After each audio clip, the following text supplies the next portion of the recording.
Democrat depravity revealed. That's my focus in today's preamble.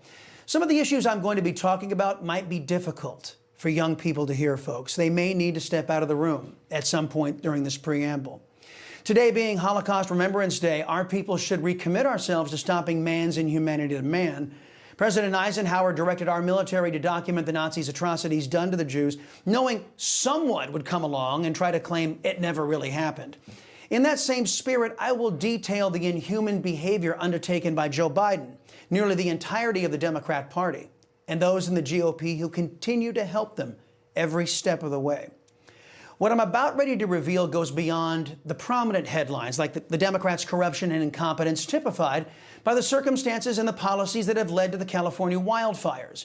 Even though Democrats' policies and their ineptitude in government have led to 28 deaths, hundreds of billions in damage, and a big government bureaucratic nightmare that has led to many in California not being insured, the confirmed revelations I'm about to share will confirm for Americans that we have nothing in common with cold and callous Democrats and those in the GOP who enable them to harm our people.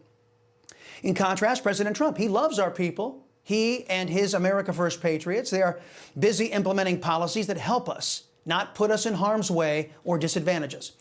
Over the weekend, the United States, in recognition of the elementary fact that illegal aliens have no right to be in this country, began flying illegal alien criminals out of the country. Two of these flights were headed for Colombia, a country run into the ground by a socialist dictatorship. On a side note, the socialists in Colombia are just as destructive to their people's human liberty and prosperity as socialists in the Democrat Party have been in this country for the last 16 years. The socialist president in Colombia wouldn't allow the U.S. to offload Colombian criminal citizens. That led to this post on Truth Social from President Trump, quote, "I was just informed that 2 repatriation flights from the United States with a large number of illegal criminals were not allowed to land in Colombia.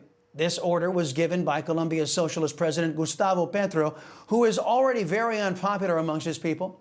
Petro's denial of these flights has jeopardized the national security and public safety of the United States. So, I have directed my administration to immediately take the following urgent and decisive retaliatory measures," end quote. The president would go on to list a series of crippling initiatives designed to hit the socialists where it hurts, in the pocketbook. Reports indicate that it took less than an hour for the socialist in Colombia to relent. That led to a follow-up post from the president, an artificial intelligence-generated image of himself with the letters FAFO. Now, I'm going to leave it up to you folks in the audience to look up what those letters signify. And once you discover their meaning, you will have it confirmed that President Trump, the President of the United States, unlike the Democrat Party, their patsies in the press, and Republicans like Mitch McConnell, President Trump will no longer tolerate our own government or foreign governments selling our people up the river. And that leads me to the left-wing press.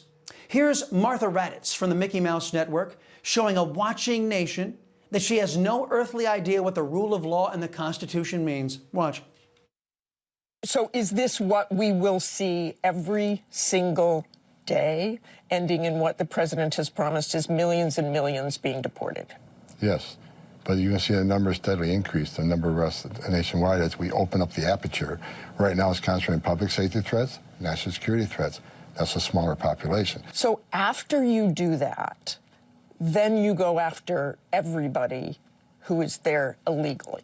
If you're in the country illegally, you're on the table, because it's not okay to, violate laws of this country. You got to remember, every time you enter this country illegally, you violated a crime under Title 8, United States Code 1325. It's a crime.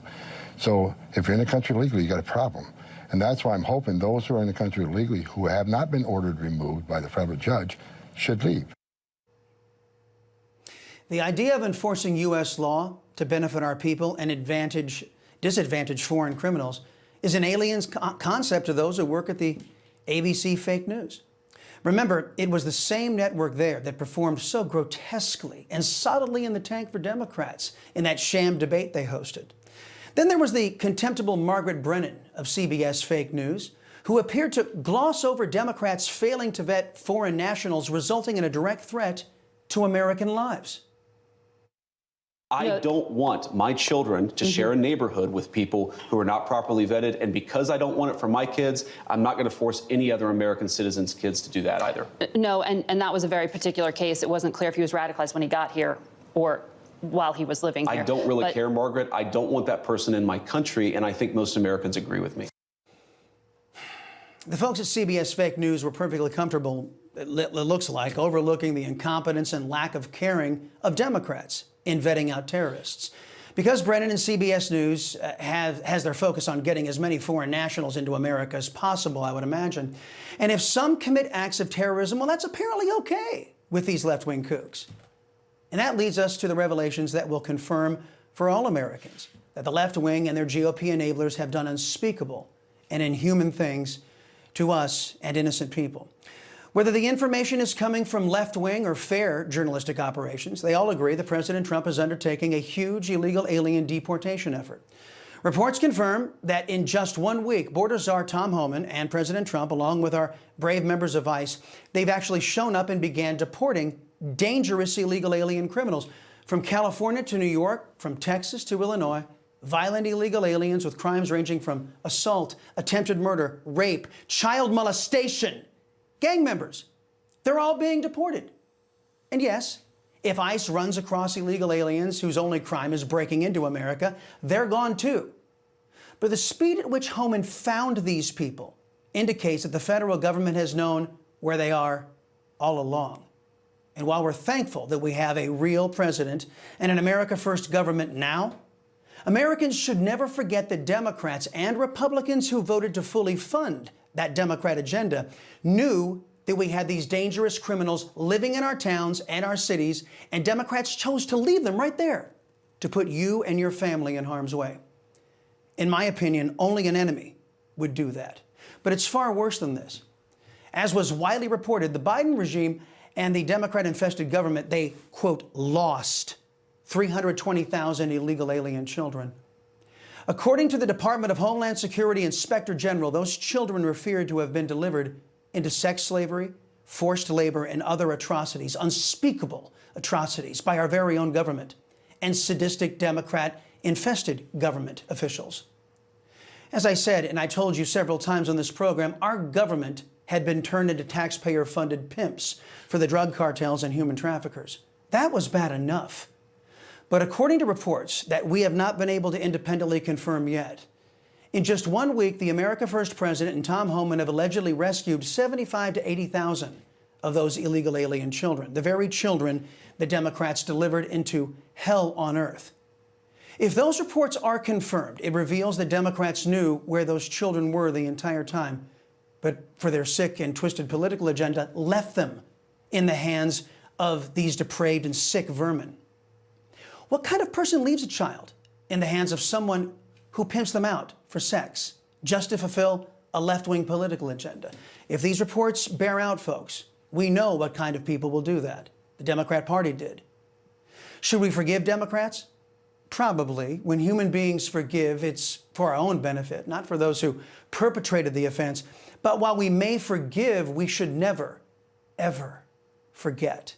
After everything these Democrats have done, all of their perversion, their lawlessness, and harm, there are still Republicans who think Democrats should have the power to dish out more harm to our people. This weekend, Senators Mitch McConnell, Lisa Murkowski, and Susan Collins joined their depraved Democrat friends in voting against the newly elected Secretary of Defense, Pete Hegseth, a man who won't betray his oath to our people just to get a pat on the back from leftist degenerates. Americans shouldn't forget the inhuman actions of Democrats and the Republicans who voted to make sure they can keep on doing it. We should never allow these untrustworthy people to have power over our lives ever again. And now we've further documented the reasons why. Here. You know, folks, I thank God for my wonderful wife, my kids, my country, the greatest nation ever. And Americans like you who believe in the truth, the Chris Salcedo Show will never stop fighting for you. The Chris Salcedo Show, for the news you need to know.